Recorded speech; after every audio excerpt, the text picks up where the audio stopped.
এগরা ১ নম্বর ব্লকের মধ্যে যতগুলো পঞ্চায়েত অফিস আছে প্রত্যেকটা পঞ্চায়েতে এই ৭ তারিখ থেকে ২২ তারিখ পর্যন্ত ক্যাম্প হবে।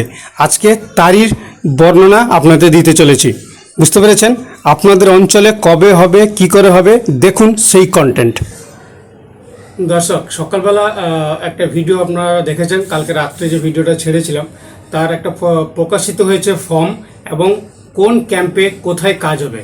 এটা হবে, এটা যেটা আমি আজকে আপনাদের বলছি সেটা হচ্ছে আমাদের এগরা ১ নম্বর ব্লকের মধ্যে এই যে ক্যাম্প হবে কৃষক বন্ধুর, সেটা কবে এবং কোন পঞ্চায়েতে হচ্ছে সেটা আমি আপনাদের দেখাবো। দেখুন, কথা বাড়াবো না, একদম চলে আসবো ডাইরেক্ট স্ক্রিনে।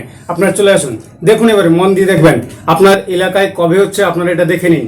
দেখুন, আমি এটা পেজ ট্যাবে স্ক্রল করছি। দেখুন, government of West Bengal, office of the assistant director of agriculture, Egra ১ number block, পূর্ব মেদিনীপুর। দেখেছেন, ডেট হচ্ছে ৬/৭/২০২৬, মানে এটা কালকেই এই লিস্টটা এসে গেছে। এবারে আমি কালকে আপনারা ভিডিওটা দেখেছেন কাল রাত্রিবেলা, আমি আপনাদের কিন্তু আগাম জানাচ্ছি সব কিছু। দেখেন, আপনাদের মেম্বার হয়তো এখনও পর্যন্ত আপনাদের ইনফর্ম করেনি যে কবে কোথায় ক্যাম্প হবে, কোন অঞ্চলে ক্যাম্প হবে, কটা থেকে কটা ক্যাম্প হবে, তাতে ফর্ম কীরকম হবে, এসব কথা কিন্তু কিচ্ছু বলেনি। আমি কিন্তু আপনাদের অ্যাডভান্স জানিয়ে দিচ্ছি। দেখেন, আমি এবার চলে এসেছি এখানে।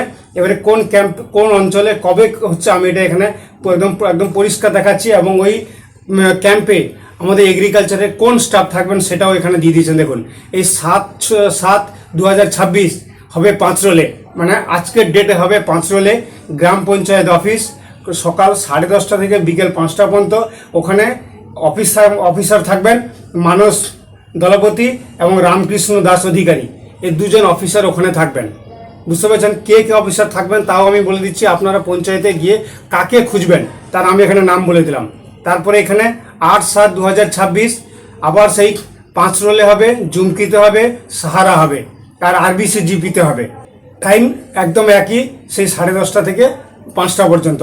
ওখানে কে কে থাকবেন না, রজত নস্কর, অমিত আলী খান, এই দুজন ওখানে থাকবেন। ৯ তারিখ কোথায় হবে? ছত্রি, বরিদা, জেঠথা অঞ্চল এবং কসবা এগরা, এটা হবে আপনার ৯ তারিখ। 10 তারিখ কোথায় হবে? পাঁচরোল, আবার পাঁচরোলে 10 তারিখ হবে। পাঁচরোল, জুমকি, সাহারা, আরবিসি, টোটাল 10 তারিখে হবে। আবার 13 তারিখে কোথায় হবে? ছত্রি, বরিদা, জেঠথান, জিপি। বুঝতে পারলেন? আমি কিন্তু একদম ক্লিয়ার বলছি, মন দিয়ে মনে রাখুন এটা। 14 তারিখ আবার হবে পাঁচরোল, জুমকি, সাহারা, আরবিসি। আবার 15 তারিখ ছত্রি, বরিদা, জেঠথান, কসবা এগরা। 17 তারিখ পাঁচরোল, জুমকি, সাহারা, আরবিসি, জিপি। আবার 17, 18, 19 নেই। আবার 20 তারিখ ছত্রি, বরিদা, জেঠথান, কসবা এগরা। 21 তারিখ পাঁচরোল, জুমকি, সাহারা, আরবিসি। 22 তারিখ ছত্রি, বরিদা, জেঠথান, কসবা এগরা। তার মানে 7 তারিখ থেকে শুরু হবে, 22 তারিখ লাস্ট। বুঝা গেছে? এখানে কিন্তু কবে কোথায় কি আসবেন আপনারা স্ক্রিনে দেখতে পাচ্ছেন। আমি কিন্তু আপনাদের ডাইরেক্ট স্ক্রিনে দিয়ে দিচ্ছি, আপনারা দেখে নেবেন যে আপনাদের এরিয়ায় যে পঞ্চায়েতে যে অফিসাররা থাকবেন, আপনারা পঞ্চায়েত অফিসে গিয়ে কোন অফিসারদের খুঁজবেন তার কিন্তু এখানে লিস্ট দিয়ে দিয়েছেন। ঠিক আছে? এইবারে আমি আপনাদের ফর্মটাতে কি আছে দেখুন। আমি ফর্মটাতে ডাইরেক্ট চলে যাচ্ছি। প্রথম ফর্ম, এটা NSX 1। দেখেছেন? এখানে এই ফর্মটা আপনারা কি কি লিখবেন আমি আপনাদের বলে দিই। কেবি আইডি মানে কৃষক বন্ধু আইডি, এটা আপনারা ওখানে গেলে পাবেন। অনলাইনে এখন দেখাচ্ছে না, আপনারা যদি আগে থেকে বের করে রেখে থাকেন তাহলে ভালো। দেখুন, আমি একদম ডাইরেক্ট ওখানে দেখে দিচ্ছি যে কি করে দেখা যাচ্ছে না, কারণ আগে দেখা যেত, এখন যাচ্ছে না। আমি কৃষক বন্ধুর ওয়েবসাইটে চলে এলাম। ওয়েবসাইটে যখনই আমি খুলবো, খোলার পরে দেখুন ওয়েবসাইটটা খুলেছে। খোলার পরে আমি এই নথিভুক্ত কৃষকের তথ্যের উপরে যাব।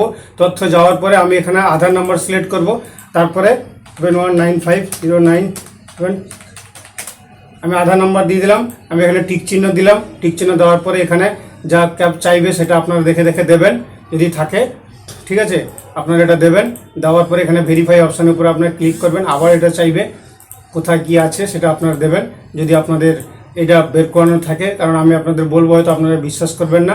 দেখুন, পর এরকম দিতে থাকবে, আপনারা দেখতে থাকবেন যাতে কোনোভাবে কোনো মিস্টেক না হয়। তাহলে কিন্তু পরপর ঘুরিয়ে দেবেন। টিক চিহ্ন হয়ে গেল।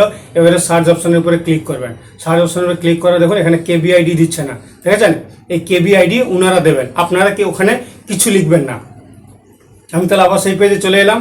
আসার পরে দেখুন এখানে দিয়েছে ক্রমিক নম্বর, এই ক্রমিক নম্বর যেটা আছে না, এই ক্রমিক নম্বরের জায়গায় আপনাদের আধার কার্ডের নাম্বারটা লিখবেন। দেখবেন এইখানে হয়তো অনেকে ফর্ম ফিল আপ করার সময় ভুল করবেন। এই তথ্যের বিবরণ পার্টিকুলারসে সিরিয়াল নম্বরে এখানে আপনাদের আধার নাম্বারটা লিখবেন।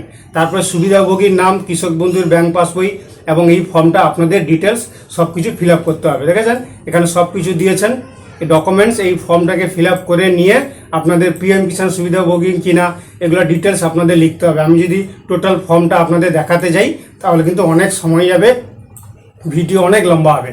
আমি এবার দ্বিতীয় পেজটা আবার একটু দেখিয়ে দিই। দ্বিতীয় পেজে দেখুন এখানে দিয়েছে স্পাউস ডিটেলস। আপনি যদি ছেলে হন তাহলে আপনার স্ত্রী ডিটেলস দেবেন, আর আপনি যদি মহিলা হন তাহলে আপনার স্বামীর ডিটেলস দেবেন। তারপরে সেই ডিটেলসগুলো এখানে পরপর ভরতে হবে। আমি এক একটা টোটাল ডিটেলস দেখিয়ে দিচ্ছি। তারপরে এই পেজটা স্ক্রল করবেন, স্ক্রল করার পরে নিচে এখানে আপনারা সিগনেচার করবেন। সিগনেচার করার পরে যাচ্ছে যে সই মানে ফর্মটাকে আপনাকে ভেরিফাই করবে সে নিচে সই করবে, সই করে সে তার এখানে ডিটেলস ভরবেন, ভরে আপনাকে এই নিচের অংশটাকে আপনাকে কেটে দিয়ে দেবেন, এই যে নিচের অংশটাকে। বুঝে গেছে? তাহলে এই ফর্মটা আপনারা আজকে 2টোর পরে আপনারা নিজেদের যে মেম্বার আছেন সেই মেম্বারদের কাছ থেকে আপনাদের কালেক্ট করতে হবে। অনেকে হয়তো মেম্বাররা দিতে আসেন না, তাদের কাছে গিয়ে নিতে হয়। আমি খবরটা সেই জন্য আপনাদের আগাম জানিয়ে দিলাম। বোঝা গেছে? আর এরপরে আপনাকে একটা ইম্পর্ট্যান্ট কথা জানিয়ে দিই। আপনারা দেখুন এই যে লিস্ট, এই লিস্টটা পাঠানো হয়েছে প্রত্যেক জিপিকে, মানে প্রত্যেক অঞ্চলকে। এই লিস্টের মধ্যে যাদের নাম আছে তারাই একমাত্র এখানে এসে পঞ্চায়েত অফিসে এসে ওনাদের ডকুমেন্ট সব কিছু দিয়ে আপনার আধার কার্ড, আপনার ভোটার কার্ড, আপনার সদ্য রেকর্ড এবং আপনার যে ব্যাংকের পাসবই আছে সেটা, এবং তার সঙ্গে যেটা আপনার দিতে হবে আপনার ওয়াইফের, যদি ছেলেরা হন তাহলে ওয়াইফের আধার কার্ড, ভোটার কার্ড আর ব্যাংকের পাসবই। আর যদি মানে মেয়েরা হন তাহলে ওনার স্বামীর ডিটেলস দিতে হবে, আধার কার্ড, ভোটার কার্ড, ব্যাংকের পাসবই। মানে প্রত্যেকের ফ্যামিলির স্বামী স্ত্রীর ডিটেলস এখানে দিতে হবে। এই লিস্টের মধ্যে যতজনের নাম থাকবে তারাই একমাত্র এখানে এসে জমা দেবেন। মানে শুধু যারা কৃষক বন্ধু টাকা পাচ্ছেন, পিএম কিষাণ পাচ্ছেন না, তাদের জন্য এই ক্যাম্পটা। বোঝা গেছে?